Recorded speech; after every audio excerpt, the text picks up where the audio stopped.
അതുപോലെ തന്നെ നമ്മൾ ശ്രദ്ധിക്കേണ്ട ഒരു കാര്യമാണ് ഈ ISO സർട്ടിഫൈഡ് ആയിരിക്കുക എന്നുള്ളത്.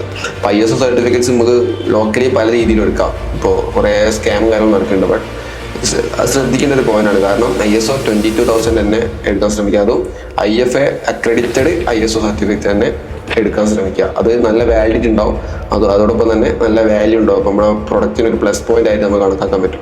എക്സ്പെൻസീവ് ആണോ? കുറച്ച് എക്സ്പെൻസീവ് ആണ്, ബട്ട് നല്ല വാലിഡിറ്റി ഉണ്ടാവും. പ്രൊഡക്റ്റ് നമ്മൾ ഇവിടെ ഇന്ത്യയിൽ നിന്ന് എക്സ്പോർട്ട് ചെയ്യണം, പാക്ക് ചെയ്ത് എക്സ്പോർട്ട് ചെയ്യുന്ന സമയത്ത് നമുക്ക് ഈ ബാർകോഡിന്റെ കേസ് വരുന്നുണ്ടല്ലോ, അതൊക്കെ നിർബന്ധമായിട്ടുള്ള കാര്യമാണോ? ബാർകോഡ് നിർബന്ധമാണ്. അപ്പോൾ ബാർകോഡിന്റെ കേസ് പറയുകയാണെങ്കിൽ GS1 കാറ്റഗറി തന്നെയുള്ള ബാർകോഡ് നിർബന്ധമാണ്. അത് കുറച്ച് എക്സ്പെൻസീവ് ആണ്.